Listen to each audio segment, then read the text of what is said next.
Hello, I'm Kimberley, Dondo, Digital Content Manager, and welcome to In Conversation With, the podcast series that delves into the world of financial services and brings you face to face with some of the most notable figures in the industry. Listen as we discuss topics that are currently facing the industry and hear from visionary CEOs to disruptive innovators as we bring you a diverse array of voices and perspectives. We'll explore the challenges they faced, the lessons they've learned, and the insights they have to share about the ever-evolving landscape of financial services. Hello and welcome to In Conversation With. I'm Kimberley Dondo, and in today's episode, I'm once again joined by Mike Coop, CIO at Morningstar Investment Management. Thank you for joining me again, Mike. My absolute pleasure, Kimberley. So for those who might not have listened to our last episode, which if you didn't, go back and listen for sure. But could you give us a bit of an introduction into yourself, Mike? Sure. So I grew up in New Zealand and worked in various countries around the world, including Australia and the UK. Started my career back in 1987. But the role I've got now is just super exciting, trying to help advisors with their clients. And we do this work both in the UK, but also globally. Mm-hmm. Fantastic. So going on that, I wanted to know, given the current climate, given the current market climate, what are some key investment themes or areas you believe financial advisors in the UK should be focusing on for their clients? Yeah, I think it's really important to stay long term, Mm-hmm. to resist the temptation to change your strategy midstream. Mm-hmm. And last year was a good example of that. We had a lot of focus on should I move all my money into cash Yeah. around about the middle of last year, because interest rates had increased. The markets had been pretty lackluster up until that point.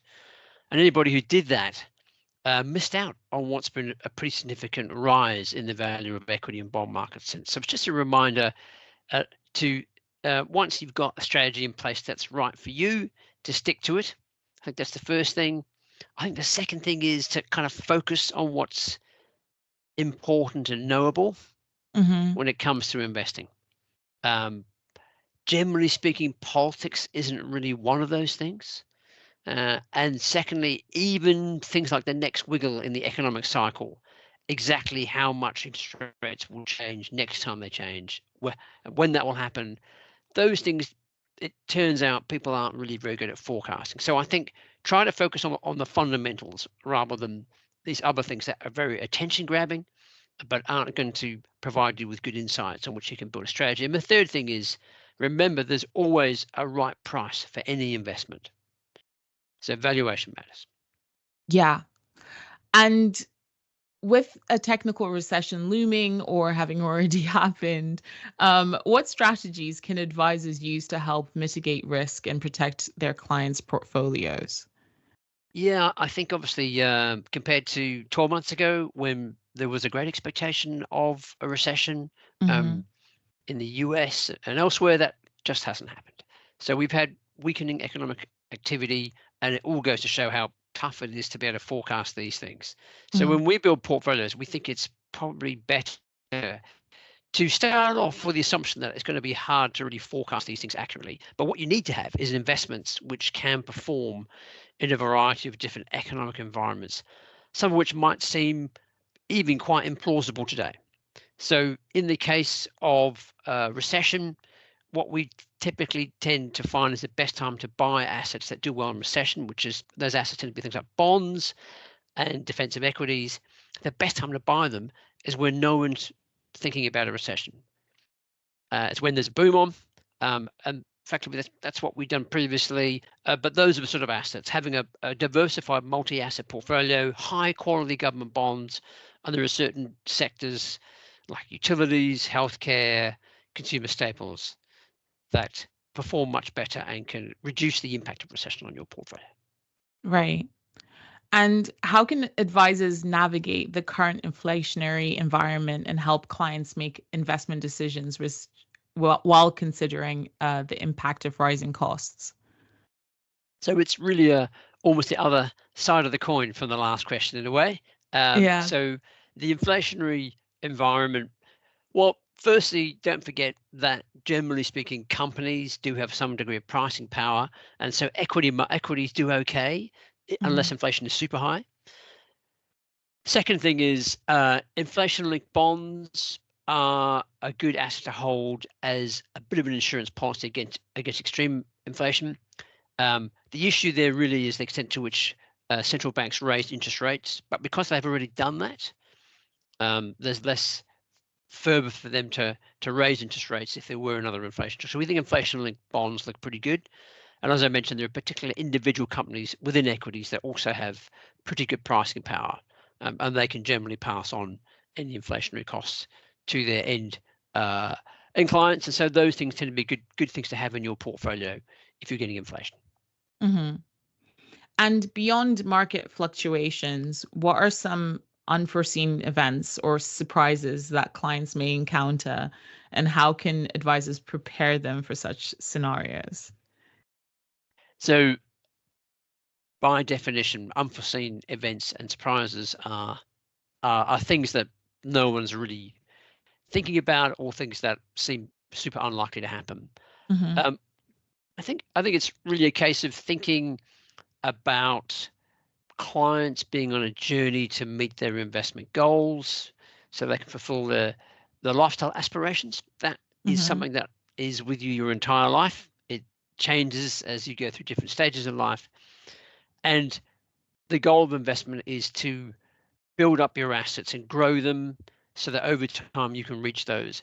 So I think measuring success in that way is a good tactic to avoid getting distracted by things that come up out of the blue. And the other thing is to expect a range of outcomes.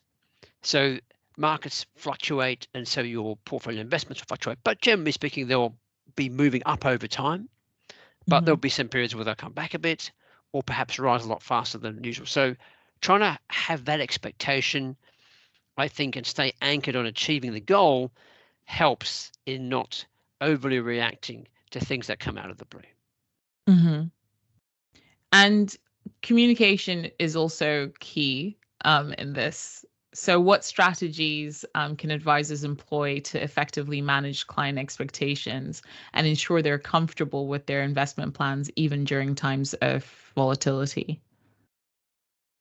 Well, this is really where advisors are just so valuable for clients.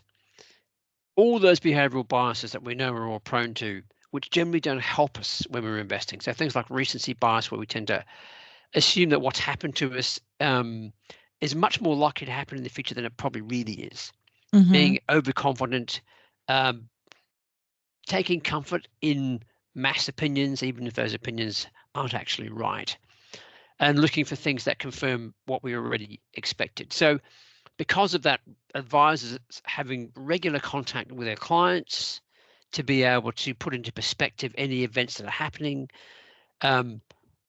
pretty quickly as those events happen. And this is something that we put a lot of time and effort into because we think it's a really important part of that relationship management that advisors have with their clients. So a pretty immediate response when there's a material event happening to give people comfort, put it into perspective.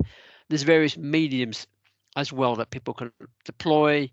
And whilst COVID showed that people are quite receptive to having a video presentation, I think sometimes in a state of stress, there's nothing quite like a face-to-face or a phone call.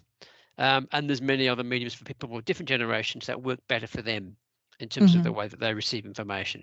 So all of those things, but it's really just providing comfort, particularly around those periods when you're getting shocks, and being able to have that long-term planning goal to say, you should expect this sort of range of outcomes, and communicating when things are moving away from that, so that they can understand the next strategy or step they need to take.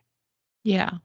And I wonder what role technology can play in all of this as well. Yeah, so certainly it saves people having to physically go somewhere to be with someone, and can make it far more convenient and therefore far more immediate to have a video call So that certainly is something that is used a lot more widely than it was 5 years ago. Yeah. And I think people appreciate that. There's clearly no substitute for people catching up face to face, but it's a little bit horses for courses, because some people do use other mediums much more to get their information, and may want to be communicated in that way too. I'm not suggesting that advisors should suddenly all jump onto TikTok and provide information that way, but to be fair, we should be open-minded about using all the different ways to reach people. So it's really a case of what's right for the person you're dealing with. Yeah. I mean, I would say get in front of those people on TikTok, because I think there's a lot of dangerous information sometimes that's being spread on there, especially when it comes to financial services. So I'm always encouraging advisors to just hop on. Don't be scared to make a fool of yourself. You're not going to. You'll find your audience. But you talked earlier about politics and how you shouldn't pay too much mind to it when it comes to your portfolio, because, these changes happen. But I did wonder, looking ahead to upcoming worldwide elections, how do you anticipate the political landscape potentially impacting global markets? And what advice would you give advisors in navigating this uncertainty? Yeah, and as multi-asset investors, we're seeking really to take out some of that volatility in our client portfolio returns by providing things that can diversify against different outcomes. Elections generally in developed markets don't tend to have major and lasting impacts on the things that really matter to investment returns, which is things like inflation, the level of interest rates, the growth of the economy, and how companies can grow their profits, and then hand some of that to you as an investor. The biggest changes have tended to happen while governments have been in power, rather than straight after or during an election. There have been a couple of pretty notable things that have happened in the past. Things like the US coming off the gold standard in 1933 and 1971. We also had significant changes in privatizations, in corporate tax rates in the 80s, which ended up providing more opportunities to investors. So those things certainly need to be considered as they evolve. The thing about politics, though, is the high degree of uncertainty.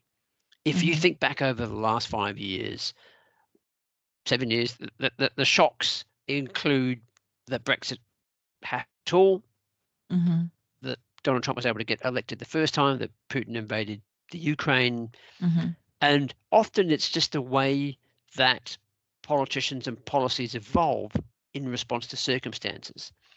So things shift all the time, and whatever people might be saying ahead of time isn't necessarily what they end up doing. The other thing I'd note this time around is, if I look at the elections, we've got a pretty tight-lipped Labour Party in terms of its economic policies, Right. and seeking really to portray themselves as pretty fiscally responsible. They're not going to go out and spend loads of money and have a lot of debt.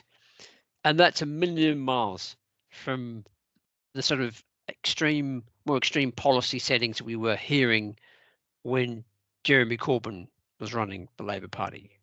What that means is it's unlikely that we're going to really see dramatic shifts in economic policy as a result of the UK election. In the US, there's considerable uncertainty in just who's going to be the next US president, because the difference in the polls is really pretty small. Yeah. So it's a small difference in the polls. And then if you were to see Donald Trump becoming elected as president again, well, actually quite a few of his policies from last time are still there. So some of the tariff increases, the corporate tax changes, and to some extent we sort of know what we're getting in terms of his style of management. Well, it's more chaos than management. Most of the time. So the areas where that could be different is any rollback on the checks and balances that apply to someone in that role as president, But many of the economic policies have already been done. There's speculation about whether there could be bigger tariffs on countries that are perceived to be unfriendly to the US. China's been put forward as one, and that opens up a whole series of other possibilities in terms of action and reaction. But it's really in the realm of pure speculation this stage, and so people shouldn't really take this as a key consideration. If you've got a well-built multi-asset portfolio with different types of asset classes that behave differently in different economic regimes, you have good geographic diversification. Mm-hmm. These are the things which mean that you're less sensitive to any significant shifts. Actually, what really tends to be more useful is market pricing. So when market pricing becomes extreme, typically markets can somewhat be overconfident in how likely something is to happen. And when you get extremes priced in, then that gives you a more useful signal as an investor, rather than trying to guess what may happen on the politics. So I think it's something to be aware of. We track it closely. It's important to understand what's going on, but it's a flimsy foundation for you building an investment strategy. That makes sense to me. And finally, Mike, as we conclude, what are some key takeaways or final thoughts you would like to share with our audience as they navigate the current market environment and help their clients achieve their financial goals? Yeah, so I think it's that, stick to the knitting, which is basically, firstly, your goal is what matters. Don't focus on the ups and downs of the market and ask, have I done better or worse? Are you reaching your goals? That's the key thing here. And if you've had good advice, then you'll have a good strategy to deliver success for those goals. So that's the first thing, I think. And a good, the portfolios that we build for our clients, the multi-asset portfolios we build, are designed to deal with a whole range of different scenarios, because we live in an unpredictable world. So you have to build portfolios that can handle an unpredictable world. So that's really important, just stress testing things. And I think the other thing is, if you're going to get good outcomes for clients, you've got to be able to look far and wide for investment opportunities. So a global approach is super important to be able to do that. So you need to partner with someone who's got that capability, because the days are over when you could just make sense of the world from sitting in London. You need to have eyes and ears everywhere. So I think those things, at the moment we particularly like assets that are, some of them that are very out of favor. And so it's all about not going with what's popular, but going what is, priced to give you a really good outcome, and having that diversification in your portfolio. Those two things are really important. Fantastic.